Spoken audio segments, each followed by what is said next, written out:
Hello, everybody. Welcome again to the Stephen Williams Show. I hope that everything is okay with you, your family, and your loved ones. Now, today I want to talk to you about some conflicts that I have in my mind.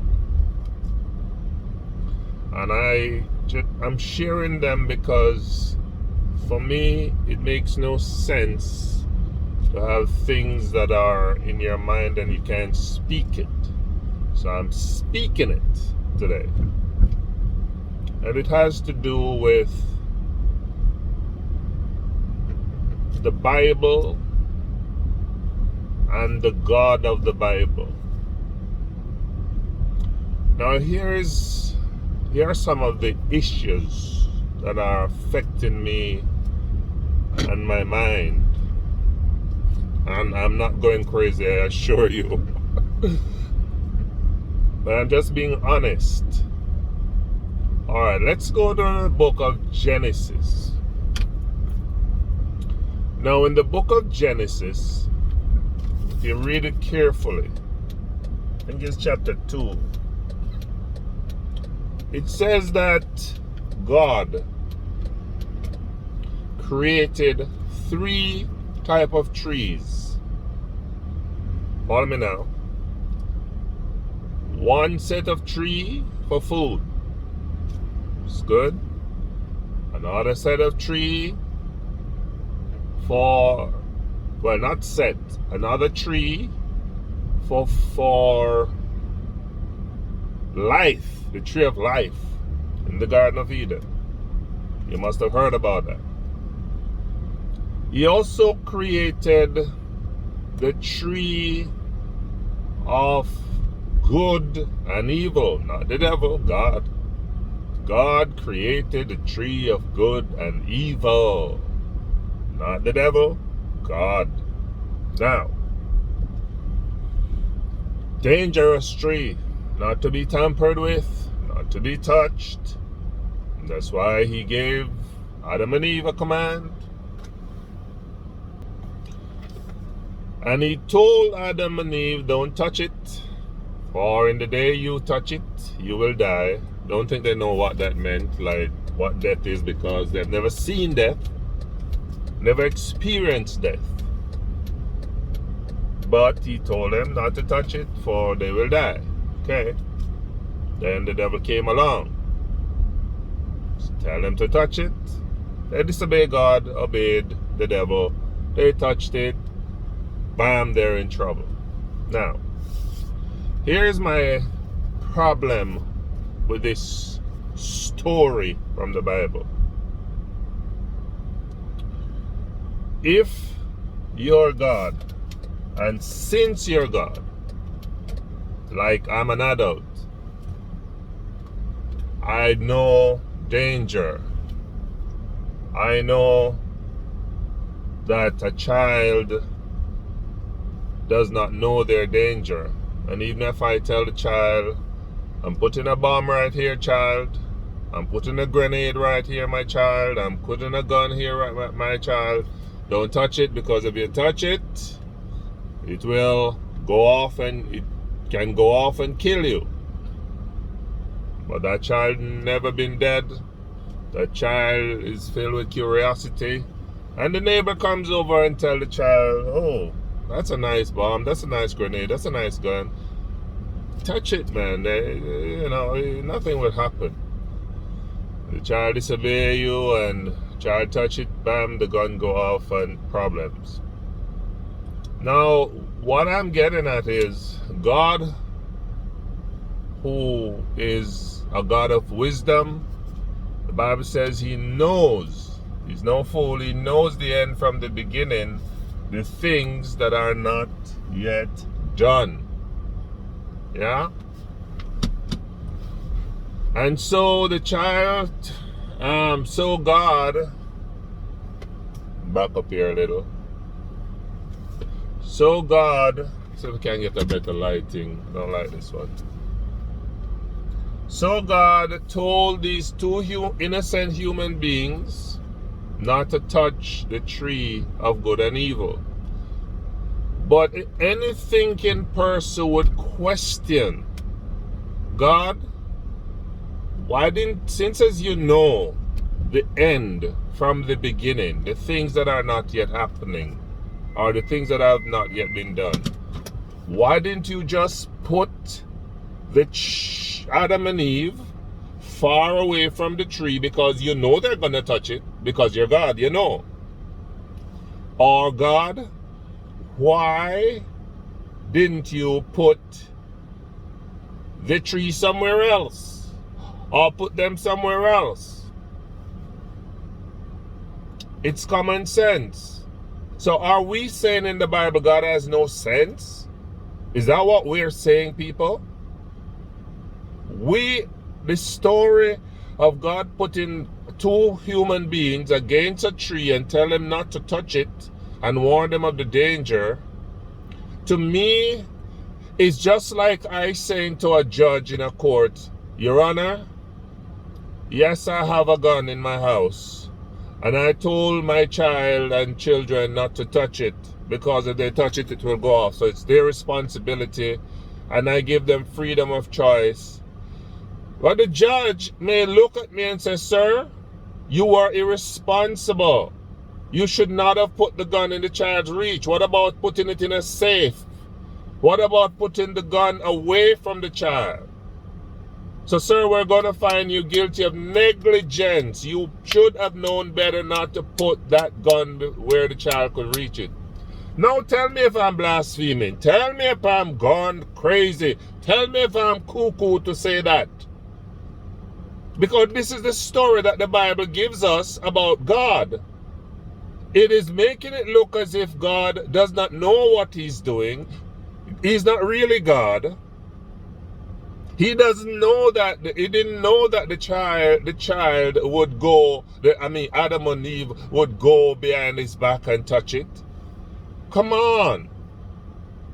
Unless we are an experiment for God. God wants to see what would happen when we touch it, want to see good and evil play out. So God allowed them to touch it because he wants, as I say, he wants to this thing unfold. So, I have a problem with that. Then now here's the next issue. Okay, so they have sinned. They did their thing. They mess up. Let us down, the human race. Now, the only way for God to save them is for them to get some birds, some turtle doves, or get some animals, some lamb, and to cut their throat, shed the blood, and do their offering to beg God, please forgive us because we have sinned. And for many years that continued, the animal sacrifice, the sacrificial system that we learn about in the Bible, it continues. And that didn't work for many years.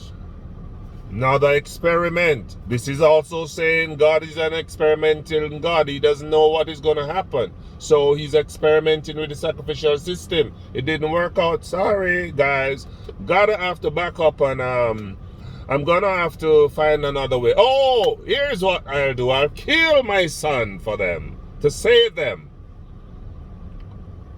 So we have in the Bible a God who who's experimenting with something that didn't work, change his mind about something that didn't work, and resort to something that was even more cruel.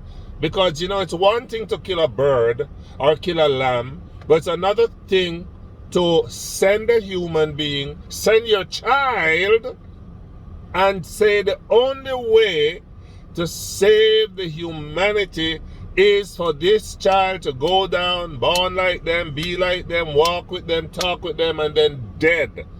And it's not no ordinary going and dying a nice death. It's a horrible death of pain and torture. Once again, this is giving the impression that God is a God who is hungry for blood. He has no other way to forgive a human being of their sin except they shed some blood. Blood has to be shed. Blood, blood, blood, blood, blood, blood, blood, the blood. The blood. And Christians get excited when we talk about the blood, the blood. So the Christian religion is saying, and the Bible is saying, that the only way there is no remission of sin except through the death and the bloodshed and the cruelty to something, animal or a being called God himself, because he was Jesus, just God. Now you're telling me that this loving, wonderful, sweet God, the only way that he can forgive sin is for blood to be shed and for cruelty and pain and torture and suffering. A God who seemed to delight in suffering. Here is this another one. So reconcile that one. I think of the other day, I hear a news item that a little 3-year-old boy and his family was crossing the road. A little 80-year-old lady was driving her car. And the car went out of control and killed them while... Not really went out of control. The car killed the 3-year-old and another child, and about 3 of them got mowed down by the car with this 80-year-old woman who probably have lost it.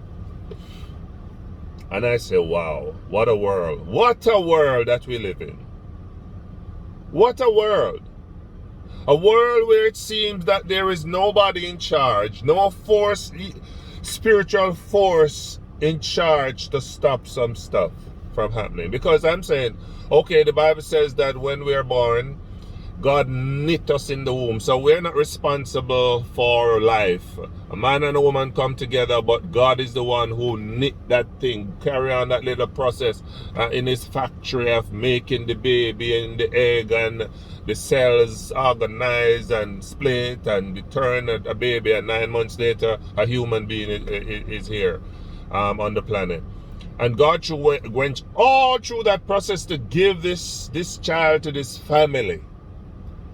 But you know what? A 3-year-old, God who sees everything again, sits on his rocking chair, on his throne, or whatever he does. Sorry. And God watched that car going towards the 3-year-old and his family. God said, you know what, Cho, I'm going to just I'm not going to give the lady the ability to stop the brake. I'm going to just let her kill him. So I guess we're going to say, God gives, God takes away, blessed be the name of the Lord. It's easy to say that. But for the family that have just celebrated the birth 3 years ago of this child is in pain, and it's like torture. So, and you know, in addition to that, so, well, let me ask a question. Could God have stopped that accident? Why didn't he stop it? What is the lesson to be learned here? To the family, or to the lady that killed him, or to anybody around? What's the lesson? Well, where's the lesson in that? I can't get any lesson out of that. The only lesson I will take away from that is to question God. So God, why didn't you stop? Why couldn't you stop him from dying? Why did you give them 3 years ago this child and then take it back in such a cruel manner? Because you allowed it, you can stop it, you have all power. Hello? So that's a question. Here is another one. Many years ago, about maybe 6 years ago or so, I'll never forget this one. In Toronto, Canada, where I'm living now, a 3-year-old, or a 2 or 3, yeah, year-old child got up in the middle of the night It was one of the coldest nights on record in the history of Canada. Very cold, frigid cold, killing cold, death cold. And my friend, this child get up, went outside in that frigid cold out of his sleep. I don't know if he turned full, sleepwalk, I don't know what it was, but he went outside. When the family wake up in the morning, no child was to be found. The child was nowhere in his bed, nowhere to be found. They looked everywhere. Child was not anywhere to be found. The child is missing. It's frigid cold outside. Where is my child? Hello, neighbor, please help me to find my child. My child is missing. Neighbors look, they're trying to, time is against them. They're trying to find this child. No child. And eventually they found the child. He was right nearby some post, hiding in the cold, frozen to death. Yep, happened. Doesn't that make you question the ability of God to deliver, to intervene?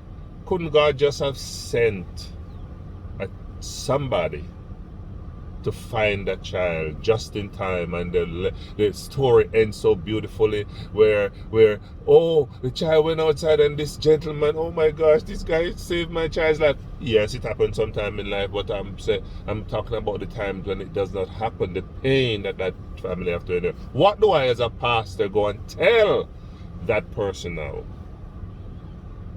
about God's ability? Here's another one. We're in this life. Some of us, like myself, I'm a strong believer in God, and I don't feel any way. I believe in God, and I believe in parts of the Bible. I'm questioning a lot of things, but I do believe strongly. I know there's a God. There can never be anybody that tell me that I will reach one day to the point where I say there's no God. But I do question things, so don't get me wrong. I do strongly believe there is a God. I'm not a fool. When I look around, there's no way this universe could come together except some powerful being put it together. It's too intelligently designed. So I believe in God, don't get me wrong. But I question the Bible. I question things from the Bible. I question things about life. I even question God. If I have to go to hell questioning God, I'm sorry, He gave me a brain to think and a mouth to speak, and so I'm questioning Him. I'm questioning the Bible. Some Christians are so shallow that when you ask these questions, they feel that you're blaspheming, or they feel that something is gone wrong with you. Because I guess Christians must be brain dead people not to question things. They must just, oh, it says this. Swallow it down. Don't question anything. Just accept. I'm sorry, I'm not the type. God has given me a brain to think and a mouth to speak. And if the question can be asked, I'm going to ask it. And it's tough, and many of them don't have the answer, except all the labor on is freedom of speech, freedom of this, freedom of that. That to me is so shallow. Because just telling me freedom, you're saying that God is in charge. We need to see that He's in charge. Look at the world that we live in. Look at how many wars have been fought. Look at how the people that the Bible calls God's people, how they were slaughtered, 6 million of them, in the most horrific way through when Hitler started the war in Germany. Look at what the people of God went through. So, are you saying that God loves and delights to watch wars, to watch mayhem, calamity? Are you saying to, listen to this next one.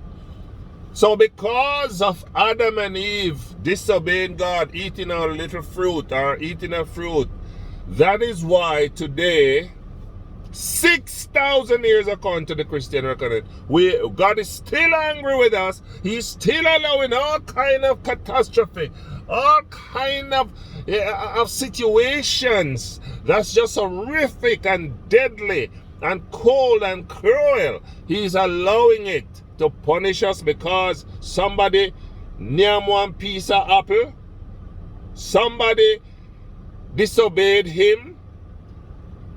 So that has just made him so mad with us that, you know, there's something else I want to say to us. I think about the animals. According to the Bible, the animals and creation came before sin.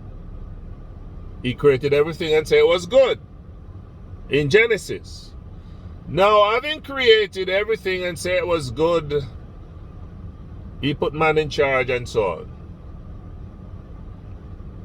Now, when I look, so what we see in the world today is because of sin, that things deteriorate, killing, murder, this, that, wars, that, you name it. So the reason we attribute that is because of sin. So we live in a sinful world because of Adam and Eve. Okay, watch this now. We say that the animals were created before sin. Now you tell me now, listen to me carefully, people. When I look at these hawks and eagles and lions and tigers, let me tell you something, my brothers and sisters. When I see hawk grab a dove or a sparrow or any little bird, blackbird, white bird, any bird,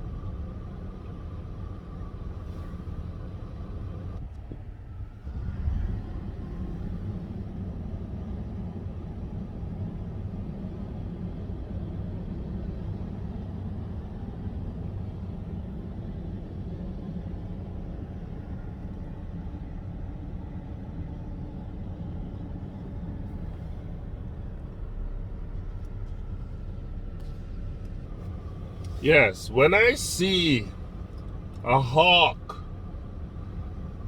how it is built, even the very face of the hawk, you can know it's a killing machine. This is no lovebird. This is a killer.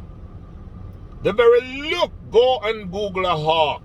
Cooper's hawk, red-tailed hawk, any eagle. Look at the eyes, look at the face. Look at when he's, just go on YouTube and look when the hawk is eating a dove. Look at the face of that thing. If you see a beautiful thing there, it's just the very features of it. It's a killer, it's a murderer. And he goes around and grabs birds and kill them and eat them alive some of the time. Yeah, I've seen them eat. They don't like the lion. Baddest thing, the lion, most of the time will grab for the, know that is that they're built with intelligence to grab the throat, kill the thing, and then eat it. These birds will eat you alive, and some of these animals eat the other animals alive. So the point I'm making is, even when you see how the lion brings down a deer or other animals, it's like these are little flying food. But when I see it, it just seems so cold and so cruel to watch. I could never, like I feed the doves all the time on my house top, and I could never be there as much as I would like to know that the ark is fed. But for me, he would have to go and eat something else, because I would not stand by and watch him eat one of the doves, right? But these things were from creation equipped to kill. The lion, think of those teeth. Think of his ability. Think of his power, how he was built. He was not made to eat grass. And the eagle and the hawk was not made to eat berries. Trust me on that. They were made to be killing machines. That's before sin.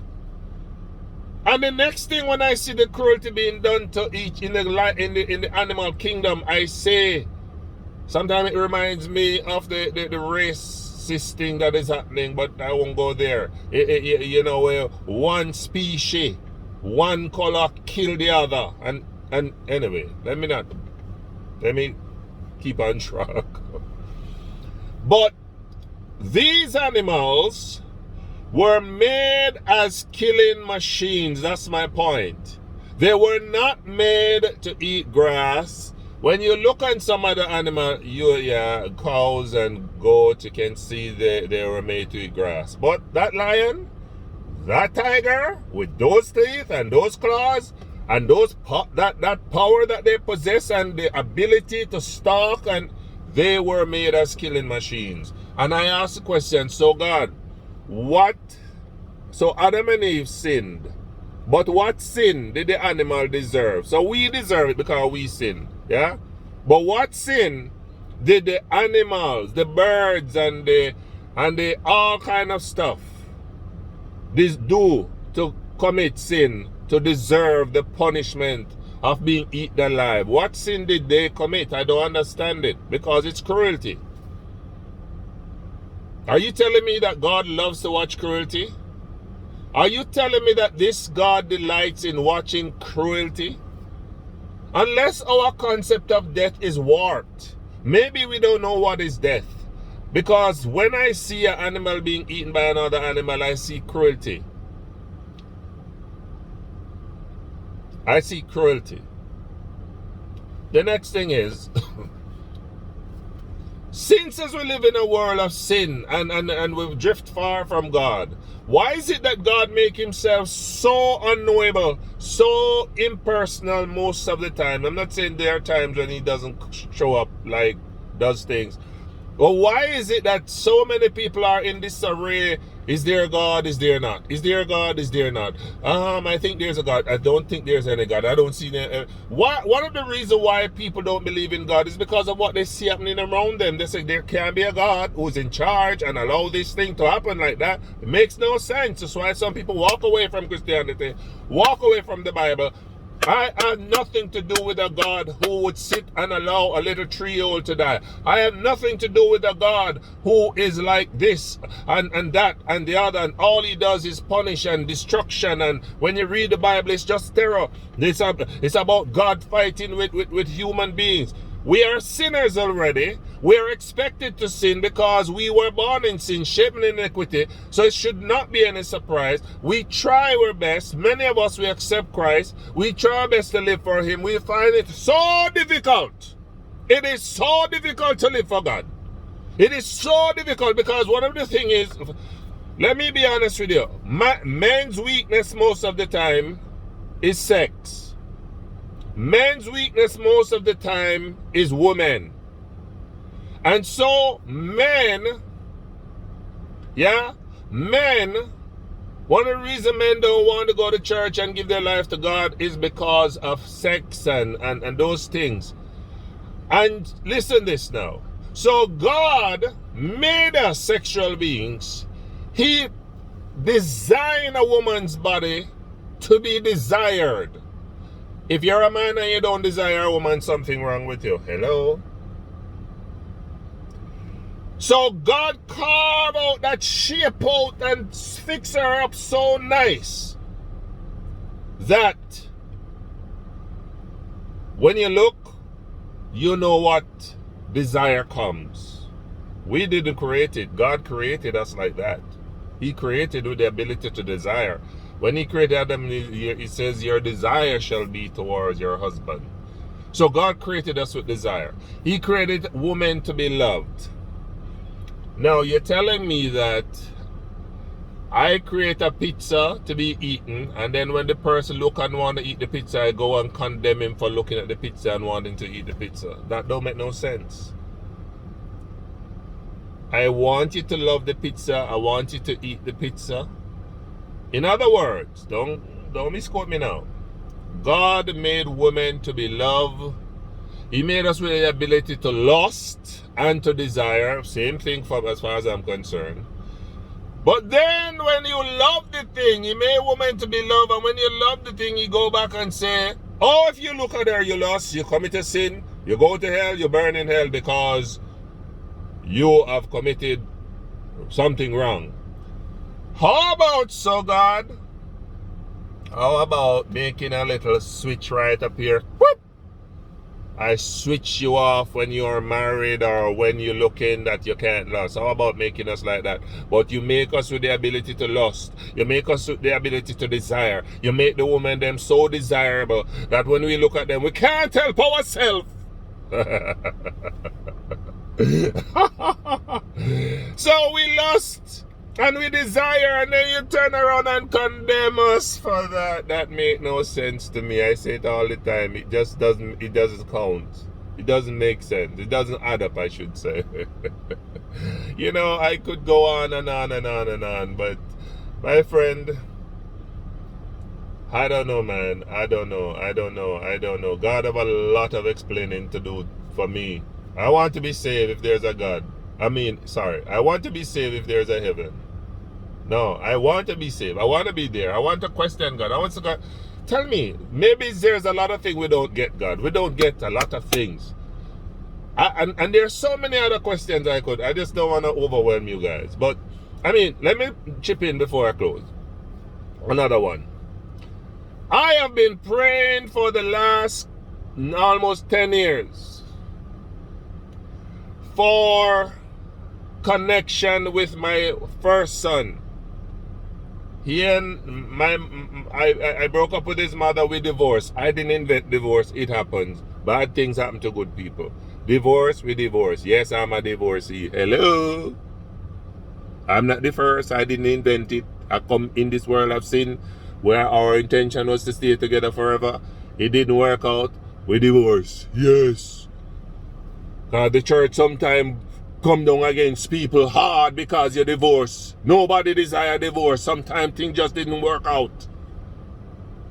When I met my wife, I prayed, I went to fasting and said, God, I hope this is the right decision I'm making. I even went to one of the mothers in the church to say, I want my marriage to work. So let us fast and this lady meet with us and do everything. So I did all I could to make my marriage work. But it didn't work. Hello? As many things else in life, you go with good intentions, never work.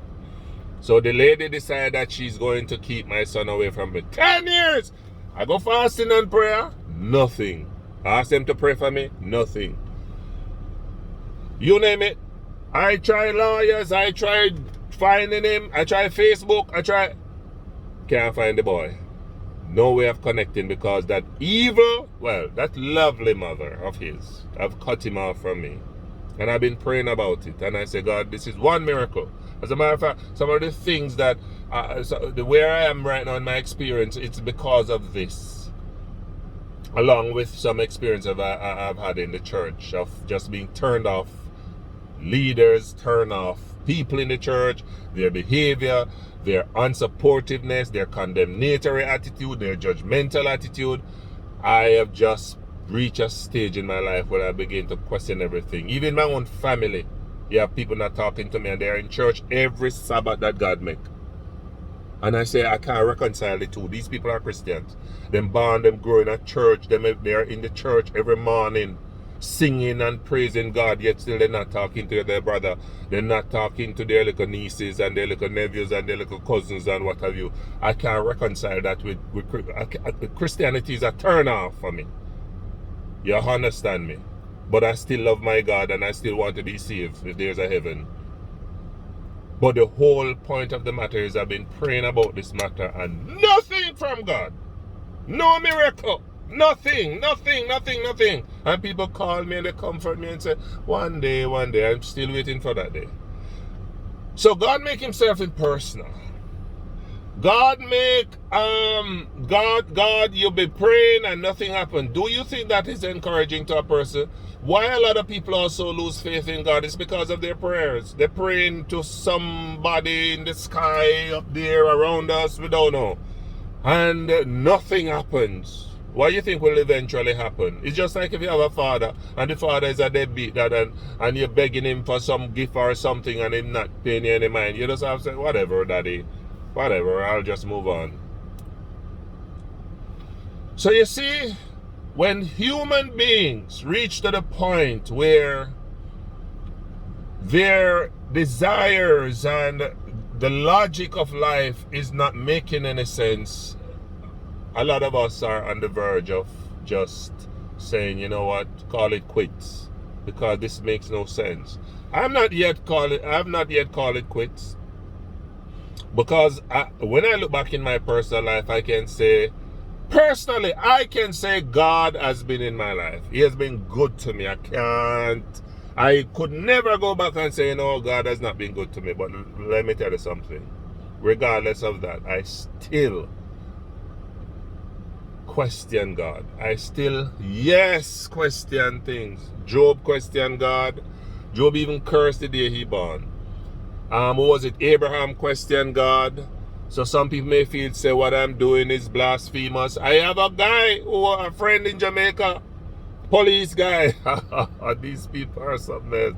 We are in the same college together. We have the best relationship as far as I'm concerned. And because I raised these questions to the guy and stimulate his mind, the guy, the other day we were on the internet together at a meeting, online meeting, and the guy saw me and he said hello to everybody except me, because I questioned these things. So some of these people, they are so shallow, and I was so taken aback.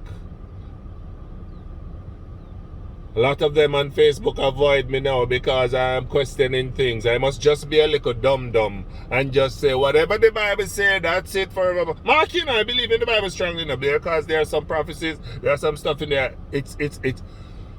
I mean, I can find a verse and text to fit every situation, but I still question things because I have a brain that thinks. And people feel to say, no, you must never question God, never question the Bible. Whatever it says, swallow it down, take it, and be humble. No, that's not Stephen Williams. I'm sorry. And I am where I am. And God, I hope God is merciful enough and not be like the church people to forgive me if I'm sinning. I hope God will save me even though I am asking these questions. I hope God won't turn his back on me like many of the church folks and the pastors and the friends and the family members. But you know, it is whatever, man. People, I don't want to stretch it any longer because I could go on and on and on and on. I haven't touched even the surface as yet. I'm just scratching the surface. But I am not here to discourage anybody from believing in Christianity or believing the Bible.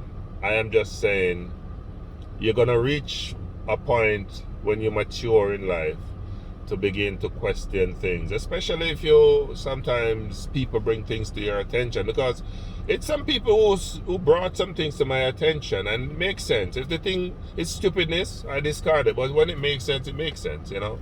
So anyway, thank you very much for listening. Share the message, share the video. As I said, if there's a heaven, I want to go. I know there's a God. I want him to love me and save me, and I think he does, and he has always assured me that he still loves me. So even though the people may turn their back on me, I know he has not. And I understand if he's God, he must understand our situation and why we would question him and why we would question the Bible and question everything. Because he's God. He knows that everything is possible. Anyway, people, because I'm not telling you not to believe. I'm just telling you that I am questioning things. It may not be your experience. You just accept everything. Fine with me. Good for you. But I do question things. Take care of yourself, people. Love you very much. And God loves you. And I love you too. And I hope to see you in my next video. God bless. Have a good day. Bye.